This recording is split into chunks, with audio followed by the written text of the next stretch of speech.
Senāk šajās telpās bija restorāns Kristīne. Vēlāk notika dievkalpojumi.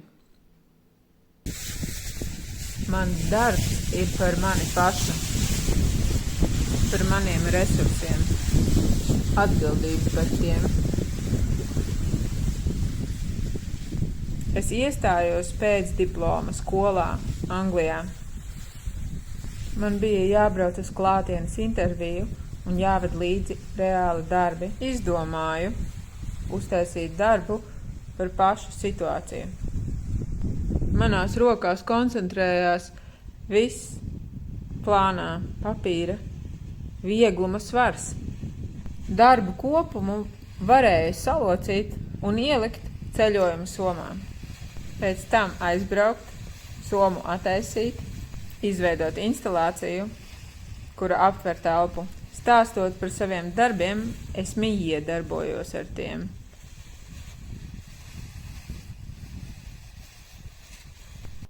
Pirmā posma – instalācija.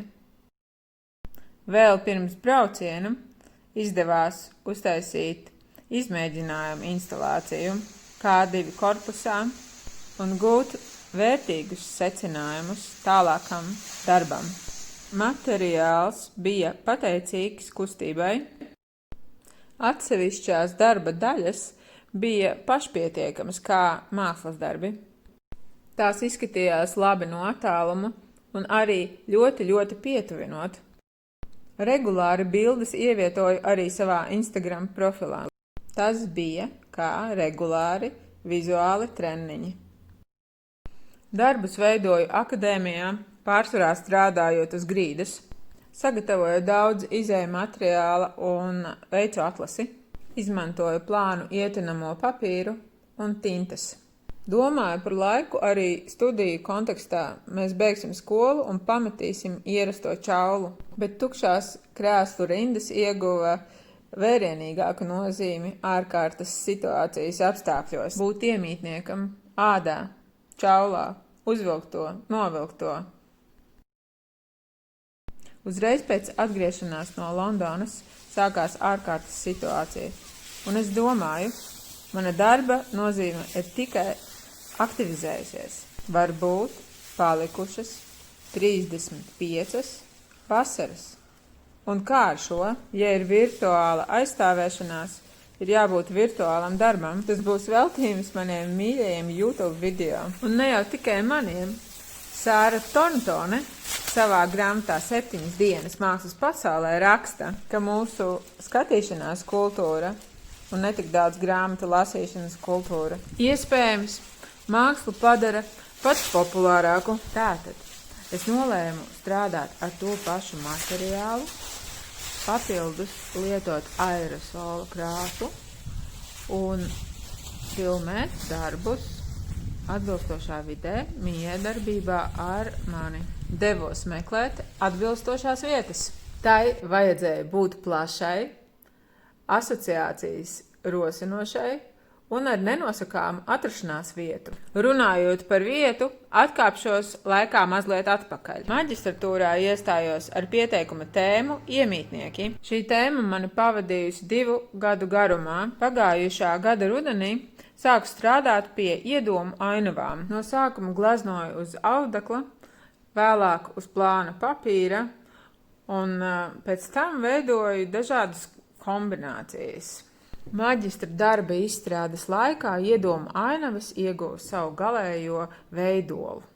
Mani ierosmju avoti ir visdažādākās dzīves situācijas, sarunas, tikšanās, lekcijas, filmas, YouTube video un daudz kas cits. Runājot par māksliniekiem, mani iedvesmo pilnīgi nezināmi mākslinieki atrasti Instagramā bērnu mākslas darbi un arī ļoti zināmi vārdi, kurus būtu pat kauns pieminēt. Īpaši atzīmēšu savu pieredzi bērnu mākslas skolām. Mans tētis dibināja Ogres mākslas skolu. Es esmu mācījusies un arī mācījusi šajā skolā. Dažādie pasākumi, to noformēšana, izstāžu iekārtošana un bērnu pozitīva attieksme pret dzīvi, spēlēšanās, stāsta radīšana, zīmējot, un naivums ir mani ļoti ietekmējis.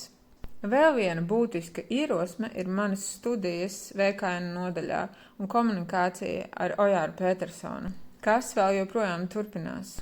Filida Barlow, Šana Moltona, Greisons Perijs, Bils Viola, Kriso Filī, Īvs Kleins, Sāras C, Katarīna Grose un mūsu Pēteris Siders ir tikai daži no tiem, kuri mani iedvesmo. Tikko redzējāt Ogres mākslas skolas grīdas ar maniem darbiem procesā, un tagad jūs redzat otro instalāciju procesā, dažādos attīstības posmos. Objektiem nāca līdz piedzīvotā atstātās pēdas. Radās iespēja instalācijai izmantot Ogres teātra telpu. Teātra telpā manai darbībai bija atvēlēts ļoti īs laika sprīdis, un visus objektus vienkopus es redzēju pirmo reizi. Telpa diktēja savus noteikumus un deva arī savas iespējas. Viena no tām bija dažādā apgaismojuma pieejamība. Sākotnēji domājot par iedomātajām ainavām, es atcerējos senatnīgos gleznotos scenogrāfiju un fotofonus. Es iedomājos, ka manas ainavas varētu klāties kārtu kārtām un arī lupt, atklājot sirreālas realitātes. Šobrīd varu konstatēt, ka daļēji manas nojausmas ir realizējušās.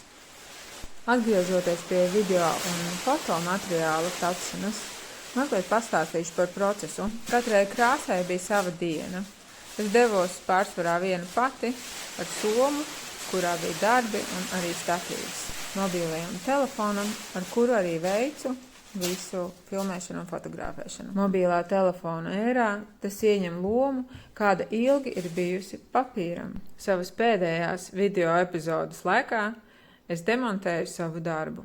Un tagad mazliet par iepriekšējo pieredzi. 2019. gadā. Šīs bildes ir no manas izstādes Burblis galerijā Istaba. Nākamās ir no izstādes Nebeidzamais rotaļu laukums Liepājas muzejā.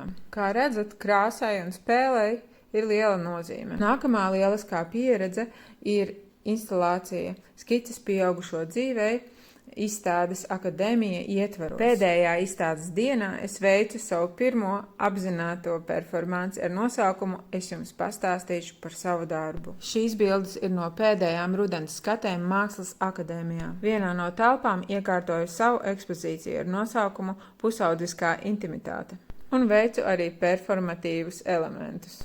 Šī gada Mākslas akadēmijas karnevāla laikā es iekārtoju vienu no telpām. Tajā arī ar draugiem atklājām vakara koncerta programmu. Šai instalācijai un performanču vietai es devu nosaukumu Ieeja baltajā telpā. Kā mākslas darbs, tā kļuva pilnīga tikai piedzīvojot visus nakts notikumus.